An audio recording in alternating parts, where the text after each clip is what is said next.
Hey, what's going on, everyone? This is Mitch. Good Tuesday evening to you all. Hope you guys are doing well. Have had yourselves a great day.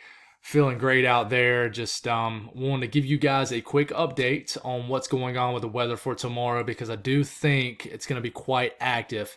Not going to dive super deep into the ingredients and everything like that. I feel like we've done that enough, and we'll probably do it a little bit more tomorrow morning when we give you one last update ahead of the weather.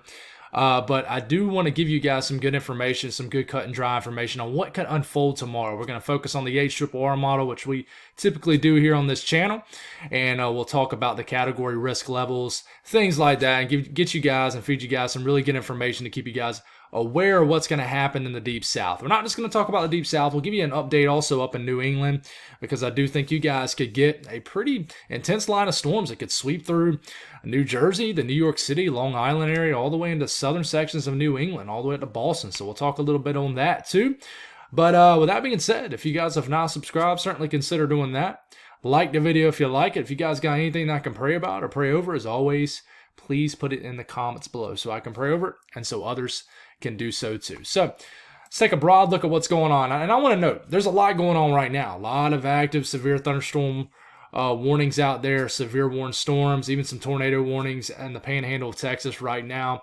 A lot of active weather, and a lot of this weather will maintain itself into the overnight hours. And we'll talk about not just tomorrow, but overnight tonight too, because I do think that you need to be aware tonight. Don't be, if you're from southern Arkansas, northern Louisiana, all the way through Alabama, even portions of Georgia until tomorrow morning, don't be caught off guard if you hear some loud booms in the middle of the night, frequent lightning, even some hail, even just a lot of ruckus overnight, because it's going to be a stormy night across the South, I think, especially as we get to after the midnight time frame. So a broad look at what's going on, enhanced risk right here. We'll zoom into this, slight risk around it. This is actually broadened, so it's actually went all the way up into South Carolina. I'm thinking about when I get off work tomorrow, maybe doing some backyard chasing. I call my state my backyard, so it might run up the road. We'll see what happens, but I do want to note, check out the marginal risk up here in southern New England. We'll see if this upgrades to a slight risk, but it's almost pretty set in stone. You guys are going to get a round of storms, low pressure flying into the interior areas of the Northeast. This will provide ingredients for some severe weather. And, we gotta certainly need to watch this. And, no tornado threat with this, but you never know. But let's zoom in to the Deep South. That'll be 90% of the topic of this video. And we'll talk about you folks in southern New England at the tail end of the video. I got you covered there. But enhanced risk up in the orange, slight risk in the yellow. The dark green is the marginal risk, a level 1, level 2 in the yellow, level 3 in orange. So enhanced risk, this is not common for this time of the year in the Deep South. It is common to see severe weather. We all know that. Pop-up thunderstorms. Some of them can be explosive, virtually come out of nowhere sometimes. But this is an active flow aloft, meaning, these aren't pulsed thunderstorms. These are driven off kinetic energy, and this is just a flow out there. We certainly have moving thunderstorms, not just like popcorn in nature, daytime heating storms. So rounds of storms, not just one round, but I think a few rounds of storms will move through this area. All right, so the tornado threat has increased. We now have a 5% risk to see a tornado within 25 miles in any given location in this brown area. Guys, this includes Jackson, Meridian, Mississippi, Montgomery, almost all the way up to Birmingham, Tuscaloosa, down into the Dothan area, and pretty much all of Southwest, just about Georgia. Okay, you even got a 2% risk of a tornado up into Atlanta. All right, but the biggest threat tomorrow is hail. All right, and I'll break it down for you guys, the criteria here. Again, the red is a 30% risk to see hail exceeding 1 inch in diameter or larger. The yellow you see on your screen is a 15% risk of that same criteria. All right, so, and then you got the green too, which is a lower chance of hail, which is the 5% risk of the same criteria. Okay, so you're probably asking, what is this black outlined area? That is a 10% risk to see significant hail in this case. So that is a 10% risk within 25 miles in any given location in this massive area of the Deep South to see hail at 2 inch in diameter or larger in these regions. That's hail that starts to put dents in cars and things like that and cause damage, especially if it's wind driven. And speaking of wind, I mean, we have a 30% risk of winds pushing 50 knots or higher. That's 55 to 60 miles per hour within 25 miles in any given location in this red area. So, I mean, it's a significant wind threat tomorrow also, guys. And then the yellow is the 15% risk of that same criteria. So, it's a big deal. It's a big deal tomorrow. It's pretty unusual.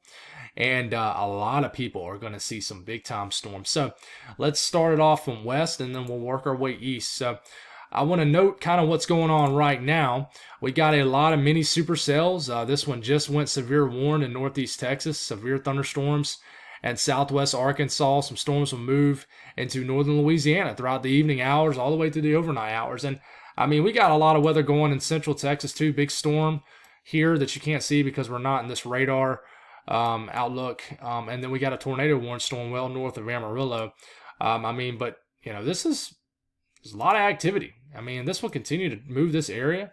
All right, and then more will develop back here probably and continue to go back in that area. And there's a ridge built into this region, so this in general will kind of move in that direction throughout the overnight hours into tomorrow. So let's take a look at the ARRR model. We'll start off around 11 p.m. tonight. We're going to have numerous showers and storms, some of which could be severe, producing large hail, gusty winds, damaging winds in some cases, and you cannot rule out an isolated tornado threat overnight. So we'll get this going, and let's see if we can get her in motion right here. And here we go. So we get into the wee hours of the morning, could have a big area of storms in southern Arkansas. This could very well be in northern Louisiana if you're in Shreveport, Monroe, Louisiana. You know, definitely be aware of the overnight hours. It's not a nocturnal major tornado threat, so it's not nothing you need to stay up all night and be super concerned about. But these storms could produce, there could be some hailstorms overnight is what I'm trying to say. This energy will move into Mississippi. We'll talk about Mississippi here in a second. And I mean, we'll stop it here. This is 4 o'clock in the morning. You got big time storms in Mississippi, central Mississippi. More storms entering northeast Texas. I mean, this is what, 6, 7 a.m. in the morning? And you got a massive supercell showing up off the ARRR model again in northeast Texas. And, you know, you get into about mid-morning, storms moving into northern Louisiana. And then more storms will develop into the late afternoon hours. You might get a break somewhere between late morning and early afternoon in this region right in here. In Louisiana, southern Arkansas, things like that. But I think tomorrow evening, things will fire up again. And you'll get widespread storms around this time of the day tomorrow. And again, the same areas. This is around 7 p.m. Central Time tomorrow evening. It's still popping off in the same areas. Just this consistent flow in the upper levels of the atmosphere is just driving these storms off the right side of this ridge right into the deep south. And you just have a solid westerly flow, which is really giving these storms a boot. And they continue to move through. And then you get into the overnight hours tomorrow, and just rounds of storms continue. Anybody you see on this map, northern Louisiana, southern Arkansas, Mississippi, northeast Texas, throughout the next 24 hours, 36 hours, on and off severe storms. They're just not going to stop. All right. This is the area that everybody's concerned about, the deep south. You know, as you can tell, Mississippi, Alabama, Georgia. We'll start off around midnight tonight. There's going to be a nasty round of storms that blast through just north of Jackson. This might hit Jackson, Mississippi, but I would say between Jackson and Memphis, Tennessee, these storms are going to be intense. So if you live in this region of Mississippi, be aware tonight of these storms. This is around 3, 4 o'clock in the morning. Storms become widespread in areas of Alabama, you know, Tuscaloosa, Birmingham. You know, you're waking up, if you're early bird, 5, 6 a.m., it's going to be quite stormy. There's going to be severe thunderstorm warnings going on, maybe some tornado warnings. But just be aware of this, especially on the southern side of this. If you're on the northern side, not as bad, but like right down here, this is where all the Cape levels are high, and these storms are feeding off this, basically in the southern quadrant of these storms. So it's eating up all this energy to the south of these storms. And you keep going, guys. You get to 7, 8 a.m., you know, this is 9 a.m. right here. Cluster of storms heading into Georgia. A lot of storm activity in Montgomery, Alabama. This is at 9 a.m., right? I know it says 10 a.m., but this is in Eastern time. We're looking at Central time pretty much right here. And then, you know, you might get a little break sometime late morning, early afternoon. All right, all the way into the middle part of the afternoon. Some more storms beginning to develop in North Georgia, upstate of South Carolina.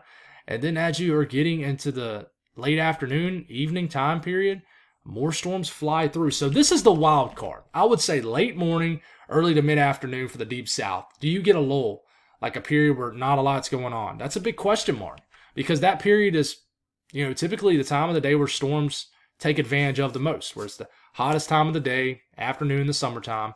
So do we get storms in this area around that time? Not sure. But I mean, you're getting to 6, 7 p.m. You got some storms up near northeast Arkansas, the Jonesboro area. These might move into the Memphis area tomorrow evening. And you stop it here. This is tomorrow evening around 8 p.m. You still got storms in Alabama. But you look how widespread the storms are in Arkansas. The Mississippi River right here, they're kind of heading right towards this region, just north of Shreveport. It looks like you just got semi-discrete supercells everywhere. And then this massive cluster of severe storms heads into Mississippi to the late evening hours, 10, 11 p.m., midnights, 1 a.m. This is around midnight tomorrow. Tomorrow night, not tonight, tomorrow night. And just look at these storms that just continue to bull rush through the entire deep south. So if you're gathering anything from this, and this has taken us all the way to Thursday morning, know that over the next 36 hours, if you live from northeast Texas all the way to South Carolina, it's going to be quite stormy, especially kind of western and southern sections of South Carolina. Speaking of the Carolinas and Georgia, same situation, guys. These storms move in. I think there'll be a cluster of storms moving into Georgia, some rain into Atlanta as we're waking up tomorrow morning. All right, and these storms could be severe. You could get some thunder showers, some rumbles of thunder with some of this rain up here in Augusta, Columbia, Anderson. It's possible up in the Newberry, but down here, there already will be rocket fuel to the atmosphere at around 11 a.m. Lunchtime, and these storms will rock and roll through southern Georgia and northern sections of Florida all the way to the coastline. But then the big question mark is, what forms after this? The HRRR model has been adamant about storms developing in North Georgia, kind of drifting into western sections of South Carolina. If this happens, I really like the way this cell looks. Might chase it, who knows? But you get that little break, right? Okay? And then the storms become a little bit more isolated to widespread as we get to 7, 8, 9 p.m. Cluster of storms, maybe in the upstate of South Carolina, northeast Georgia. Remember, these models are not some grand conclusion, right? They're just guidance. So stop it here. It's around 11 p.m. You got area storms in South Carolina. These could be severe area storms in southwest Georgia. You got storms becoming widespread into the overnight hours tomorrow night. It's around 1 a.m. A lot of storm activity in the low country of South Carolina. And look at this huge cluster of storms moving out of Alabama. And then, this is around 4 a.m. Thursday morning. Massive area of storms blasting through areas of Georgia. So no model is going to get this right. This is a complex setup showing multiple rounds of storms. It's going to butcher one setup probably. It's going to get maybe one round right. It'll get another round wrong. But just know, over the next 36 hours, stormy setup. This is the updraft helicity swath.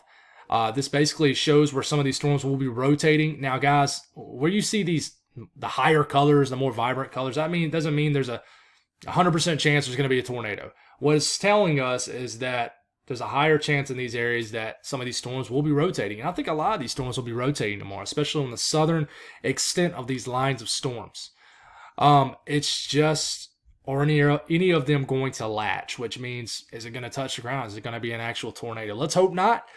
My mind will be blown if somehow we get a 10% risk of a tornado. If we get a bump up from 5 to 10, that's going to be rare territory. But I would say I won't discount it happening. I could see it happening. So we'll see what happens. An experimental model called the NATO cast really is going all in on tomorrow of it being a substantial tornado threat. But it hits some, but sometimes it does terrible. But we take the updraft helicity swath all the way to a Thursday morning. And like I said, there's a lot of storms rotating in Georgia, even some in the South Carolina. So we need to watch out for this for sure. Rainfall, this will be overlooked. But listen, between now and Thursday evening, anywhere from southeast Arkansas through central Mississippi, through central and south central Alabama, all the way towards basically the southern half of Georgia, anywhere from 2 to 5 inches of rain with these rounds of storms. A lot of rain is going to fall. I could see flash flooding becoming a storyline in this. So take this serious. A lot of rain could fall in this area. I go to my folks here in, if we can get to it, let's just go back up here. We go to Georgia, look at South Carolina. I mean, the low country of South Carolina, guys, you guys could get an inch or so of rain. Even Atlanta, an inch and a half of rain. So if you've been whiffing on storms and you've been begging for rain, I think you're going to get it in these regions of the country for sure. Last thing we'll talk about is the Northeast. And really, it's just the presence of a low pressure rounding around this upper level low across areas of Canada and the upper Midwest, the Great Lakes region. And with it, you're going to get the atmosphere that becomes unstable across southern New England, areas of just the coastal regions of the Northeast. And what happens here, we get to about 1, 2, 3, or around 3 p.m. 4 p.m. And we got storms blasting through the valley of New York State, up to Albany, the western sections of Mass and Connecticut, and Hudson Valley is what I meant to say. I'm definitely have lost all my memorization on geographical features up here in the Northeast from the winter time. So definitely gonna have to get some refreshers because winter is coming. You guys know. But anyways, we're talking about storms. We're in June, Mitch. We're in June. But these storms sweep through, and I mean, it's just going to be one round of storms. It's not going to be multiple rounds like the Deep South, and I think they'll really get strong to potentially severe as early as 3 p.m., sweep through from the southwest to the northeast throughout this region. And if you're in New York City, I would say around 2 to 3 p.m., you start to get into southern New England, anywhere from 4 all the way through about 9 p.m. You could have some storms in Massachusetts, Connecticut, Rhode Island, Boston. You might get a storm late into the evening tomorrow night. So these storms could produce some gusty winds tomorrow afternoon, tomorrow evening, frequent lightning and some heavy rain and maybe some hail. It's definitely possible with this. Just one sweeping round tomorrow afternoon, tomorrow evening. So be aware of that. Not a huge deal. My friends on social media on Northeast are actually looking forward to it. So I hope you guys get some good storms up here, some beneficial rain. That's all I got, guys. God bless all y'all. Have a great night, and I'll talk to you again in the morning.